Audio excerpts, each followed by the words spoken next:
We're going to have some days where things aren't going as well as we'd like. There are going to be some times where we're surprised with better economic data than we expected. We are on the path of a recovery, but it's got to accelerate. Yeah, the economy has to accelerate like a Lamborghini or we're in trouble. That's the conclusion of many economists. President Obama downplaying a series of negative reports out last week, but veteran politicos say his next term hinges on how he handles the economy now. Bob Beckel worked in the Carter White House. He's a Fox News contributor. Andrea Tantaros is a columnist for the Daily News, also a Fox News contributor. Welcome to both of you. Morning. Andrea, let me start with you. There's an op-ed in the Wall Street Journal today in which an economist argues that the economy is actually much worse than we have been led to believe. How do you think the president is tackling that? Well, I have yet to see a plan for growth. I mean, when he came into office, he pushed a stimulus package. Turtle tunnels shockingly did not work to create jobs.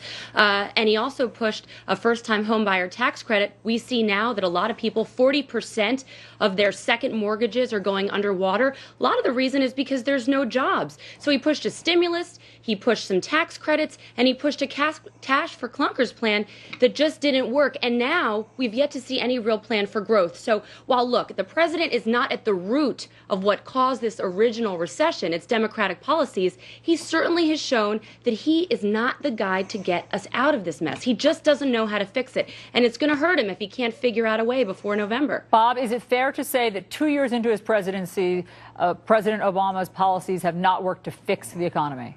Not at all. And by the way, this economist in the Wall Street Journal happens to be the same one who was head of economic advisors under Ronald Reagan that had unemployment at the historic levels of 10.5%. So to him, I would say, I don't listen to what you say. I don't care what you say, and you could kiss some things. So now, having moved on from that, I notice the conservatives are jumping onto these figures now that have come out that are negative, and they're saying, where's the government plan?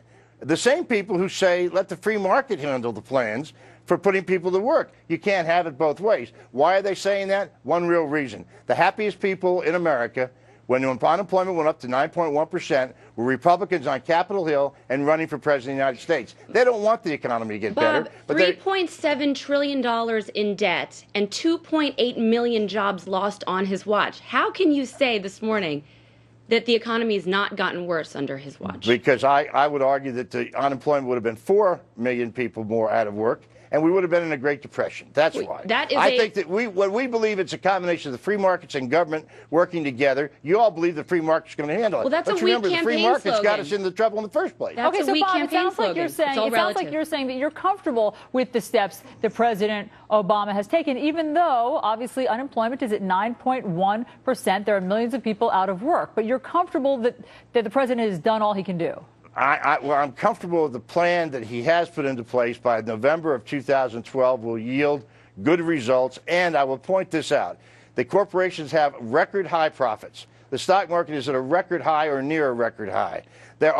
People are paying less money to the federal government in taxes than any time since we instituted a federal income tax in this country, including Ronald Reagan's 28%, because we have a lot more deductions. It is not a problem of more taxes. It is a problem of a fundamentally weak economy. I'm not going to go back to an inherited. It's his economy. I agree with that. We can't blame George Bush forever. But it is going to take a while. In the middle of all this, we've got 3 wars going on, 2 of which were never funded. And right? Here we go.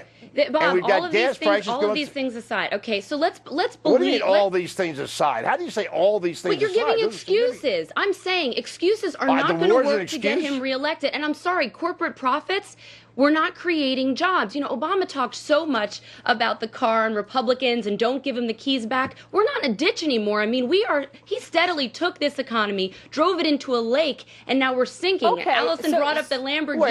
Wait a second. That's just ridiculous. When he took over this economy, the stock market was about half of what it is now. When he took over this economy, banks were frozen. When he took over this economy, there was no credit available. When he took over this economy, corporations were losing money. That's just not true.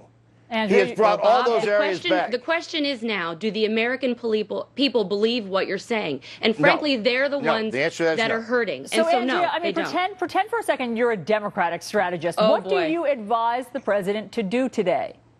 I would tell him to come out on the issues that his deficit commission proposed that he can find common ground with Republicans. For example, Bob talks about where's the government plan. There are things that he can do and work with Republicans to make it easier on corporations to hire. For example, Obama said he believes in cutting the corporate tax. Let's have it. Why doesn't he do that? Okay. Why doesn't he pursue Bob, medical malpractice reform? Okay, there you go, Bob. Your response will be the last one. What is it? I am for medical malpractice, doing away with torts, and I think that we should sell insurance across state lines. Having said that, Bravo. They can work out a deal, but we're not going to cut Medicare and make Medicare a voucher program. And the Republicans, the people who are happy, believe Bob, me. you already cut Medicare. If unemployment fell to 8%, Republicans would be sad. No, Allison, this is an important point, and Republicans need to make it. They say the president doesn't have a plan on Medicare. Democrats already cut Medicare $500 billion and put a rationing panel. It's part of Obamacare. I see. It's All right, law. It's already law. They already I can did see it. that you guys can go on for another hour. We've got to leave it there. Thanks for I'll tell you, the next 12 months are going to be debate. great. Thanks, Bob. Thank you.